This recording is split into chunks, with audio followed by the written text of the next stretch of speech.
শুভ দুপুর সবাইকে। কেমন আছেন সবাই? আশা করছি ভালো আছেন। আমরাও বেশ ভালো আছি। এখন তো আমি অনেক খুশি, কারণটা তো আপনারা সবাই জানেন যে আমার মা বাবা আসছে এখন আমাদের বাসায় বেড়াতে, তো এর জন্য মনটা অনেক ভালো আছে। তো আজকে অনেক কিছুই রান্নাবান্না করার প্ল্যান ছিল, তবে মা বললো যে বেশি কিছু না করতে, তো দেখা যাক কি কি করি আর কি। তো ইলিশ মাছ কাটতেছে আজকে। ইলিশ মাছ দিয়ে আমার খুব পছন্দের একটা রেসিপি করব, সেটা হচ্ছে সরষে ইলিশ। তো সার বাবাকে বলেছিলাম কিছুদিন আগে যে আমাকে একটু ডিমওয়ালা ইলিশ মাছ খাওয়াইও কিনে, তো এর জন্য সার বাবা একটু মিডিয়াম সাইজের ডিমযুক্ত ইলিশ মাছ নিয়ে আসছে। মাছটা এখন আমি কাটতেছি, একটু বরফ থাকতেই কাটলে ভালো হয়, তাহলে পিসগুলো সুন্দর মতো করা যায়। তো এখানে হচ্ছে আমি একটা বড় সাইজের ইলিশ মাছ নিয়েছি, আর একটা হচ্ছে একটু ছোট সাইজ ছিল, দুইটা ইলিশ মাছ কেটেছি। সকালবেলার খাওয়া দাওয়া শেষ, দুপুরবেলা রান্না বান্না প্রস্তুতি নিতেছি। আজকে রান্না করবো ইলিশ মাছ দিয়ে সরষে দিয়ে। এই যে দেখেন এখানে সরষে কাটতেছি, কি কি নিয়েছি দেখেন, জিরে নিয়েছি, তারপর হলুদ সরষে, কালো সরষে নিয়েছি, একটু কাঁচামরিচ, একটু লবণ নেব। লবণ দিয়ে সরিষা বাটলে তেতো লাগে না, অনেকেই বলে, আমি জানি না কতটুকু সত্যি। অনেক সময় লবণ দিয়ে বাটলে যাই দেন নাকি তাও তেতো লাগে, বোঝা যায় না আসলে।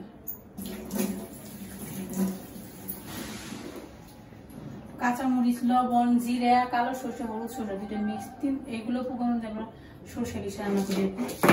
বাইটা দিয়ে দিই।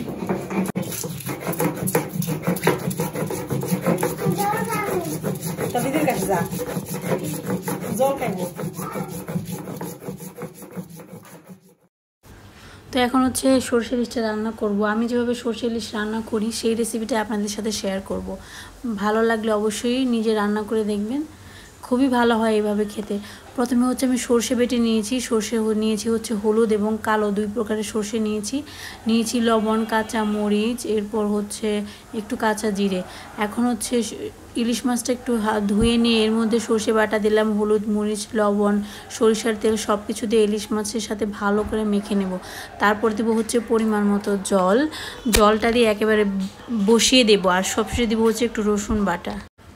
আর এখানে হচ্ছে মাকে দায়িত্ব দিয়েছি কমলি দিয়ে চচ্চড়ি রান্না করার জন্য। মা বাড়ি থেকে আসার সময় কলমি শাক নিয়ে আসছিল। তো আমরা গ্রামের ভাষায় বলি কমলি, আর শহরের ভাষায় বলে কলমি, তো একই আর কি। যাই হোক, তো মা ওইদিকে কলমি শাক ধুয়ে কেটে মার মতো করে চচ্চড়ি রান্না করবে। তো ভাবলাম যে মার হাতে চচ্চড়ি আজকে খাই। তো ওই রেসিপিটা হচ্ছে মার চ্যানেলে যাবে, আপনারা চাইলে ওখানে গিয়ে দেখে নিতে পারেন। হয়তো ব্লগটা দিতে একটু দেরি হবে। আর এদিকে হচ্ছে আমার সরষে ইলিশ রান্না করা শেষ। সরষে ইলিশটার ঘ্রাণ যে কী পরিমাণ বের হয়েছিল সেটা আসলে আপনাদেরকে কীভাবে বোঝাবো বলেন। এত ভালো মাছটা, এত ঘ্রাণযুক্ত মাছ আসলে সবসময় পাওয়া যায় না। যাই হোক, খুবই ভালো ছিল মাছটা, এত সুন্দর ঘ্রাণ বের হয়েছিল। জিনিসটা চিন্তা করলে ভালোই লাগে যে মা বাবা আসছে, তাদের উপলক্ষে আসলে ইলিশ মাছটা আনা হয়েছিল। তো মাছটা ভালো পড়লে তো আসলে মনটাও ভালো লাগে। তো রান্নাবান্না শেষ, আজকে শর্টকাট ব্লগ বানালাম বুঝছেন। আজকে মা বাবা আসছে, তো তাদের সাথে আড্ডা দিতে দিতে কথা বলতে বলতে আমি ব্লগের কথা ভুলেই গিয়েছিলাম। শুরু করেছিলাম, মাঝখানে অনেকটা সময় গ্যাপ পড়ে গেছে। এরপর হচ্ছে এখানে খেতে বসছি দুপুরবেলার খাবার। তো কী কী রান্না করেছি আপনাদের তো বলা হয়নি। রান্না করেছি হচ্ছে কলমি শাকের চচ্চড়ি, সর্ষে দিয়ে ইলিশ মাছ, তারপর হচ্ছে ইলিশ মাছের লেজ দিয়ে আর হচ্ছে কুমড়ার খোসা দিয়ে একটা ভর্তা বানিয়েছি, যেটা খুব ভালো হয়েছিল খেতে, মার তো খুব ভালো লেগেছে। এবং তার সাথে ছিল পুঁটি মাছ ভাজা। এই ছিল আমাদের দুপুরের খাবারের মেনু। আর পুঁটি মাছটা মা নিয়ে আসছে। আমি বলেছিলাম যে এবার তো নতুন জলের মাছ খাওয়া হলো না, তুমি পারলে নিয়ে এসো। তো মার কাছে অল্প কিছু ছিল, সেইটাই নিয়ে আসছে মা।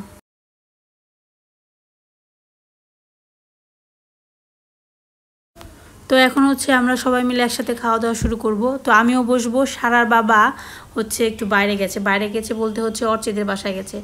আজকে মা হচ্ছে মূলত পুঁটি মাছটা নিয়ে আসলো সারার বাবার জন্য, কারণ সারা বাবা পুঁটি মাছ ভাজা খেতে অনেক পছন্দ করে।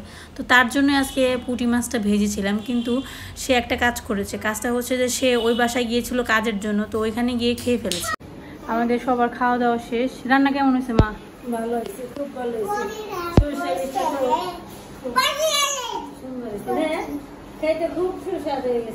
আমাদের খাওয়া দাওয়া শেষ হয়, আমরা রেস্ট নিবো। বাজে হচ্ছে 3:30।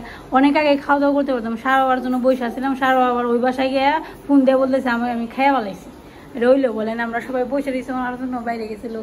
ভাবলাম আসলে পরে খাবো, এসে দিই। উনি ফোন দিয়ে বলতেছে খাওয়া দাওয়া শেষ। অনেক আইটেম কি তিনটা আইটেম করছি, চারটা আইটেম করছিলাম পুঁটি মাছ ভাজা। ভাবছিলাম সারা বাবা নিয়ে করা হয়েছিল, কিন্তু সারা বাবা তো খাইলই না। মা পুঁটি মাছ নিয়ে এসেছিল। আর এখানে হচ্ছে বিকেলবেলা আমরা আর কি ওই বাসাতে যাওয়ার প্ল্যান করছিলাম, মানে অর্চিদের বাসায়। ওরা ফোন দিয়েছিল যে তোমরা সবাই আসো, একটু আমাদের বাসায় ঘুরে যাও, মা বাবাকে আর কি দেখানোর জন্য নিয়ে যাব, যেহেতু ওই বাসায় কয়েকদিন পর ছেড়ে দেবে। তো ওই বাসার প্রতি আমাদের মতো ওনাদেরও একটু মায়া আছে আর কি, যেহেতু এখানে বেশি যাতায়াত করতো।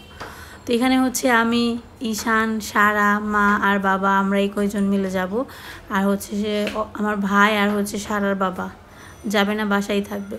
তো এখানে হচ্ছে ঈশান বাবাকে ড্রেস পরানো হচ্ছে। উনি এত বেশি দুষ্ট হয়ে গেছে এখন যে ওনাকে কোনো জায়গায় নিয়ে গেলে, ড্রেস পরাতে গেলে অনেক কাহিনী করতে হয়, অনেক মিথ্যা কথা বলে ওনাকে রেডি করাইতে হয়। তারপর হচ্ছে ওনার কাছ থেকে আর কি আমরা যেটা চাই সেটা আদায় করতে পারি, তাছাড়া সহজে উনি কোনো কিছু মেনে নেয় না আর কি। তো এখানে হচ্ছে আমি রেডি হয়ে গেছি। আমি তো সবসময় রেডি থাকি। সালোয়ার কামিজ পরতে কিন্তু অনেক কম সময় লাগে এবং ঝামেলাও অনেক কম, এর জন্যই সালোয়ার কামিজটা বেশি পরা হয়। তো এদিকে হচ্ছে আমি বেরিয়ে পড়েছি। ঈশান আর সারাকে নর্মালি ড্রেস পরিয়েছি, যেহেতু বেশি দূরে যাব না, কাছাকাছি যাব তার জন্য। আর এদিকে হচ্ছে এখন আমরা লিফটে উঠে পড়েছি, মা, বাবা, আমি, সারা। তো আমরা ছুটছি ওই বাসার উদ্দেশ্যে। এখন দেখা যাক কি হয়। এত বেশি গরম পড়েছে, গরমের কারণে মনে হচ্ছে যে আকাশের অবস্থা খুব খারাপ, বৃষ্টি হবে। দেখেন এরা দুজনে দাঁড়িয়ে রয়েছে, আমরা সবাই দাঁড়িয়ে রয়েছি। বাসায় দেখে তো খেয়াল করি না, এখন নিচে নেমে দেখি বৃষ্টি নামছে। দেখেন বৃষ্টি,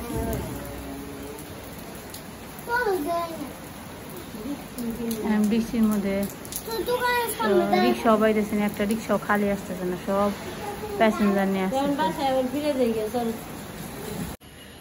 তো আমরা যাইতে চাইছিলাম অর্চিদের বাসায় একটু বেড়ানোর জন্য, ফোন দিছিল যে আসো তোমরা সবাই বেড়ে যাও, যাইতে চাইছিলাম। কিন্তু যেই আমরা বাইরে রওনা দিছি অমনি নামছে বৃষ্টি। তো অনেকক্ষণ দাঁড়িয়ে আসছিলাম, রিক্সা বাইনে, পরে বলে দিচ্ছি যে কালকে যাবো না। এখন বাসায় এসে পড়ছি, দেখেন কি সুন্দর আবহাওয়া, বৃষ্টি মিষ্টি সব গেছে। এই দেখেন কি সুন্দর আকাশ, এই বৃষ্টি নামলো আবার সব পরিষ্কার হয়ে গেছে। কি রে, ওরে বাবা, খাবারও নেই সাথে করে, তো ভালো হয়েছে রে। আবার তো রেন্দেও খাওয়ার নাও না, তুই খাবারও নিয়েছ। এই জমি আসছে, এখন অমি আসছে, কিন্তু সারা জানে না জমি আসছে। এখন অমি যায় সারাকে সারপ্রাইজ দিব, তাই না? আমি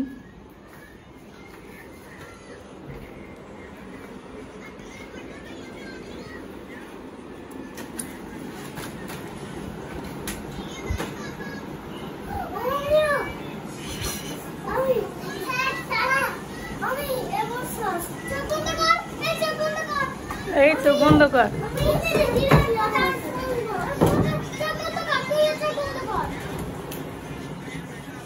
আমি দেখ কি নিয়ে আসছে। ঈশান তুমি একটা মেরে সারপ্রাইজ দাও। আমি একটা কি সব ব্যবসা বাণিজ্য জিনিসপত্র সব নিয়ে আসছো। তুমি চকলেট দাও, একটা ফ্রিজ আছে।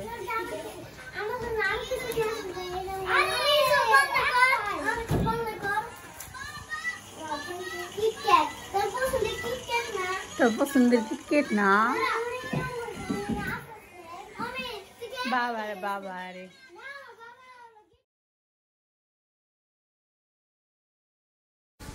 তো এখন হচ্ছে বাসায় বিশেষ অতিথি আসছে। তো অতিথিকে সেটা তো আপনারা দেখেছেন, অমেয় সরকার আসছে। তো উনি তো বিশেষ অতিথি, ওনার জন্য এখন আপ্যায়ন করতে হবে। তো বাচ্চা মানুষ তো সব কিছু খেতে পারে না, ওনাদের পছন্দনীয় খাবার বানিয়ে না দিলে তারপর ওনাদের মুখে রুচবে না। তার জন্য ভাবলাম ফ্রিজে হচ্ছে মুরগির রান রয়ে গেছে, তো ওইগুলা হচ্ছে ফ্রাই করে দেব। তো এখানে হচ্ছে আমি মশলা দিয়ে মেখে রাখবো কিছুটা সময়। এখানে পেঁয়াজ, রসুন, আদা পেস্ট দিলাম, সাথে হচ্ছে ম্যাগি নুডলসের মশলা দিয়ে একটু ম্যারিনেট করে রান্না করলে চিকেন ফ্রাইটা খেতে ভালো লাগে, মানে বেশি ভালো হয়। পেঁয়াজ, রসুন, আদা দিয়েও খাওয়া যায়, কিন্তু একটু অন্যরকম মশলা দিলে খেতে আরও বেশি ভালো লাগে। যে কোনো নুডলসের মশলা দিয়ে আপনারা এটা করতে পারবেন, খেতে বেশ ভালো লাগে। তারপর হচ্ছে উপর থেকে একটু আটা ছিটিয়ে দিলাম। এটা চাইলে কিন্তু যেভাবে বড়া বা পাকোড়া তৈরি করতে হয় ওইভাবে মিশ্রণ তৈরি করে তার মধ্যে ডুবিয়ে ভাজা যেত, কিন্তু আমার কাছে মনে হয় এইভাবে ভাজলে ভালো লাগে। তো একটু হালকা উপর দিয়ে আটা ছিটিয়ে দিয়ে এটাকে একটু হালকা আটা মেখে নিয়ে এরপর হচ্ছে তেলে কিছুক্ষণ ভেজে নিতে হবে। একটু সময় নিয়ে আস্তে আস্তে ভাজতে হবে, তাহলে ভেতরের অংশ আর কাঁচা থাকার কোনো সম্ভাবনা থাকে না। দেখা যায় যে একটু বড় পিস হলে অনেক সময় ভেতরে একটু কাঁচা থাকার সম্ভাবনা থাকে, সেই ক্ষেত্রে একটু চুলার আঁচটা লো রেখে ভেজে নিতে হবে, তাহলে আর সেই সমস্যাটা আর থাকবে না। তো চিকেন ফ্রাইটা খেতে বেশ ভালো হয়েছিল, বাচ্চাদের খাওয়া দেখলে বোঝা যায়।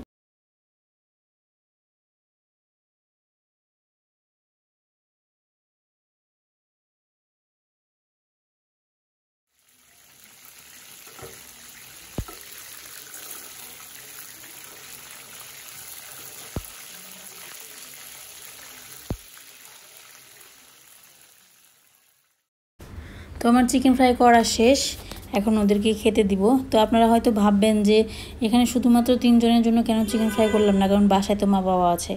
এই ভিডিও ফুটেজটুকু আমার আগের করা ছিল, মানে মা বাবা যেদিনকে আসবে তার আগের দিনের করা ছিল। এই ব্লগটা আমার এতটা ছোটো হয়ে গেছে যে এমনিতে আপলোড দিতে পারলাম না, তাই আগের কিছুটা ফুটেজ এখানে অ্যাড করতে হলো, যার জন্য আপনি দেখলেন যে আমি মাত্র 3 পিস চিকেন ফ্রাই করলাম। যদি এটা এখনকার ভিডিও থাকতো তাহলে আরও বেশি করতাম, অবশ্যই এত কম করতাম না।